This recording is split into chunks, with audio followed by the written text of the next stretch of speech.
No, I watched the first episode of the Creepshow reboot that went to Shudder, and it took me 20 minutes to realize it was not for me.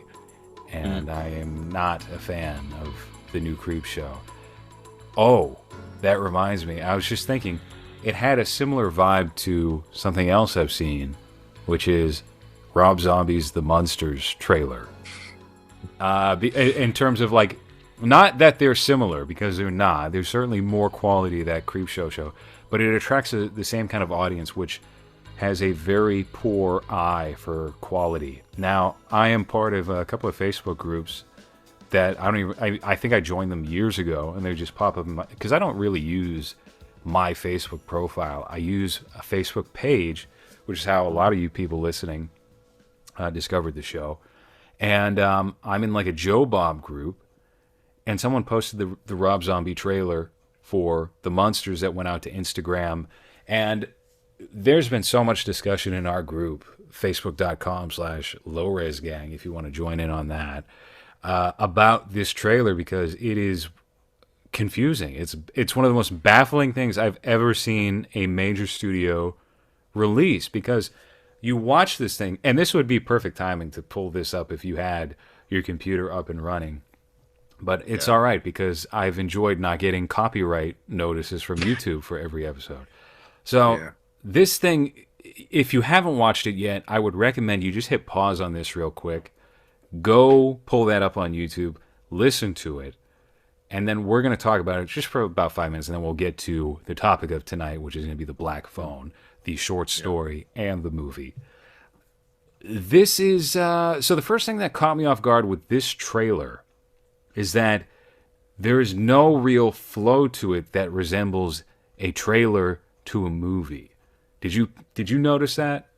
You know what it resembles? And I have to bring it back to Fox Kids because it reminds me of whenever they would advertise their shows in commercials.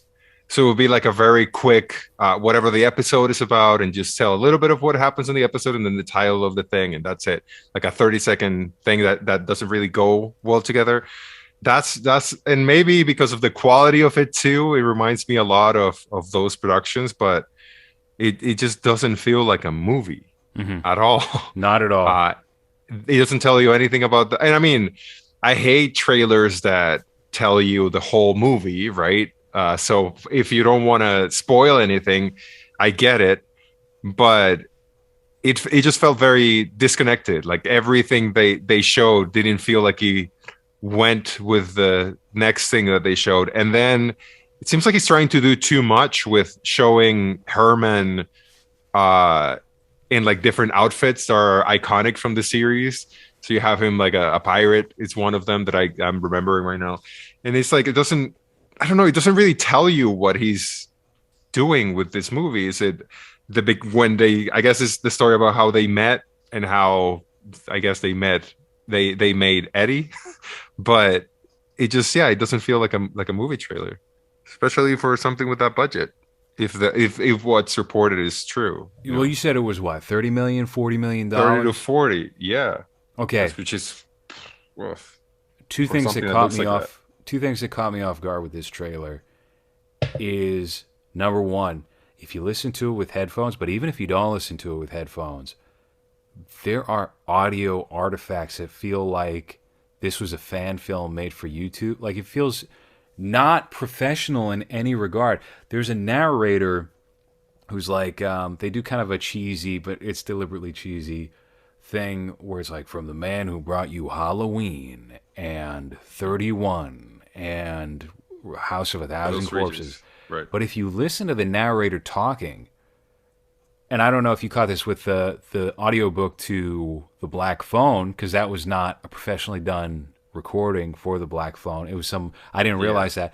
There's a little bit of puh, getting too close to the microphone or tapping the microphone. Also, she messed up a couple of times, but she goes, oh, and then she like catches what she's doing. I was like, oh yeah. I was listening to my morning walk today when I take the dogs out, and I was like, oh, that was a mistake, bitch. You didn't edit it. Yeah, but yeah. There are bumps of the microphone to the narrator talking, like he accidentally hit the desk or something. Probably something you'd hear on this program if you were listening in tune. To me. Yes, yeah. Hans just gripping his microphone. Maybe that's what was happening. He was just getting, a tighter grip on the mic. I noticed that, and then the first line of dialogue, which is like a wolf man, has something. It sounds like a filter that was added in Final Cut Pro, where it like boxes off the reverb, and it makes it sound very. It's hard to describe it. It sounds almost like a little bit underwater or something, you know. Whereas like, all right, that audio is blown out. They didn't dub it, and there's a couple of segments in the trailer like that, particularly with Grandpa Munster when he's at the back of the table, that feel like this is the audio we got that day. We haven't done ADR yet. Let's just throw that in there. And that is very concerning. The whole thing felt like it was like one of Rob Zombie's 20-year-old friends.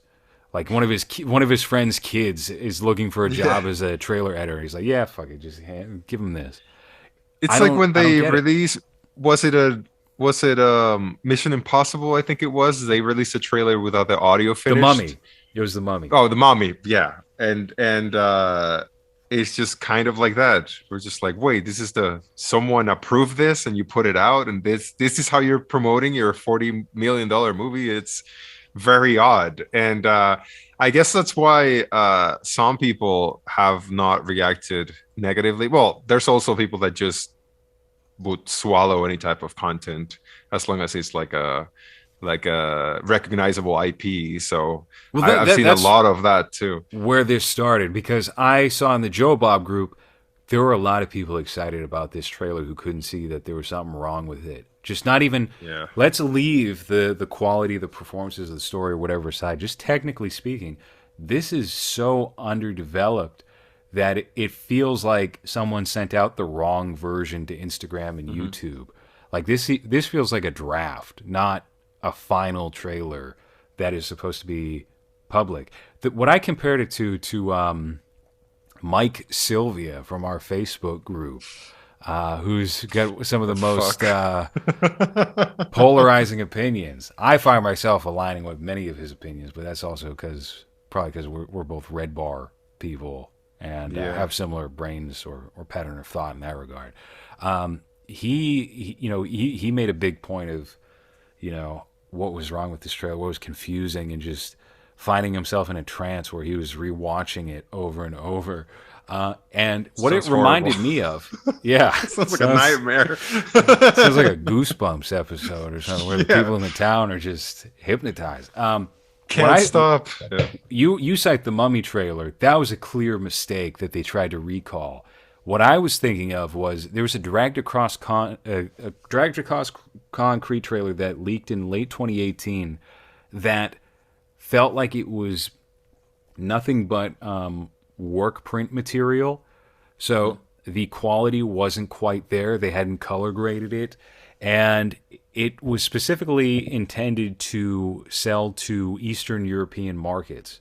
So if you're trying to capture the attention of someone like that, maybe you're going to edit in a different way, or maybe you're not going to care as much as when you're trying to sell it to audiences who are going to go to the theater and see a Mel Gibson cop movie, Right. So it looked very amateur, and I remember seeing that and being like, wow, this is going to be a big dud. And that was probably the top movie of that year, or one of the top movies. I think Joker might have edged it out for me. But, yeah. Was that a Cinestate movie? Yeah. It's probably their best, right? You could probably make an argument for any of those movies, but for my personal liking, I think that was their most well-rounded. A lot of people like Bone Tomahawk. I think Bone Tomahawk is probably the one that is easiest to swallow if you're going in blind. Brawl in Cell Block 99. Didn't you hate that movie? You were not a fan of that movie. I think you hated every aspect of that film. Because Hans is very pro-choice. He did not like the Korean abortionist villain. Or why would you punch a car? Why punch a car? That's mean. No, I thought it was very goofy, even though it was supposed to take it seriously. So I not a fan. Their other movie the standoff at Sparrow Creek, which maybe we'll get around to covering on the show, I thought was terrific when that was released. Yeah. That was from Henry Dunham, I believe is the director's name. Anyway, this Munsters trailer, concerning if you're a Rob Zombie fan, certainly concerning if you're a Munsters fan. The fact that Rob Zombie can't see anything wrong with it, and his actors can't see anything wrong. Because if you check the comments, all the actors of the movie are like, now that's a trailer. Ugh. What? What are we watching the same thing? Aren't the actors just like his family? So I guess they have to. And the thing that confuses me too is that he's supposed to be a lifelong fan of the Munsters, right? Mm-hmm. And that's why he wanted to do it, because he wanted to be the one to revive that.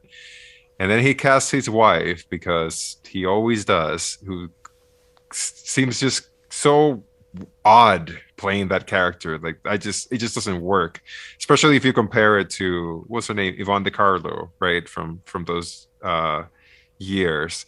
And then he gets a Herman that just doesn't look right. For whatever reason, just looks like plastic. It looks, not like the Frankenstein monster. Did we talk about the, no, it wasn't Chris O'Donnell. What's the guy that was like Chris O'Donnell but not Chris O'Donnell, where he played Herman in a series that they tried to do, something Lane, the address. They put out a pilot, I think it was, or a couple of episodes, and Jerry O'Connell played Herman, but his makeup was just like stitches on his neck. He has the same hair and everything, so they didn't even bother changing anything. Gay guy from the Birdcage plays Grandpa. What's his name? Little Fat Man. Nathan Lane. Yeah, he plays Grandpa, which is, again, like, I'm not familiar with this at all, so I'm just gonna look this up real quick. It's called Cloverfield Lane or something like that. whatever the address for the house is, that's what the show was called. It seemed very low effort. It seemed like, well, we're just going to use the Munsters name, but it's not even going to look like the Munsters. The Herman just seems wrong. I didn't mind Grandpa so much because he looks all right with a mustache, and they decide to make him look like. But like we said on that episode that we talked about, it just doesn't work in color, and especially when it's so saturated and so like this. You know what I mean? Like, if you're just listening, like if you just hold a color light next to your face and a different color light on the other side, that's what this is, and it doesn't work at all. So it just looks cheap. And I'm By the very way, confused. you're dead wrong here. That was not Nathan Lane. That was Eddie Izzard. Oh, well, so I got the wrong gay chubby man. But it doesn't look great, and I'm surprised that someone that, has been pitching this idea for so long, because he's such a huge fan, this is what you came up with. Is it that, like, he's completely out of ideas? Is he, like, completely lost his creativity? Because these early movies don't look like this. House of a Thousand Corpses, even though maybe the story is not the most complicated, amazing story, but at least it looked good. And some of the lighting and some of the shots there look different, but they look good. This just looks like it was recorded on, I don't even know what type of camera it looks like. It's just, it doesn't look like a movie. It doesn't. And a lot of people have been speculating that he was originally contracted to do a Peacock series with the Munsters, and then they decided to turn it into a film, which I don't think that makes sense. I don't subscribe to that thought. Maybe it's a Peacock original, because it is Universal. A lot of their films, like Halloween Kills and Firestarter, have wound up going direct to Peacock.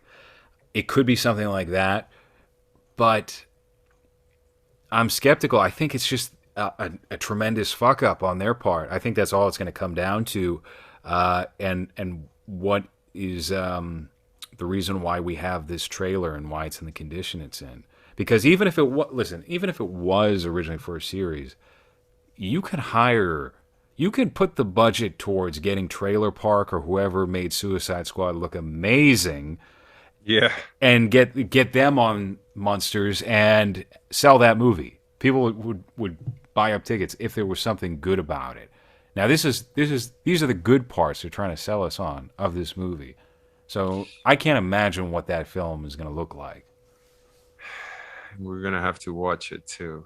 We're going to have to watch it. That's right. Yes, that's the attitude here. Forward to.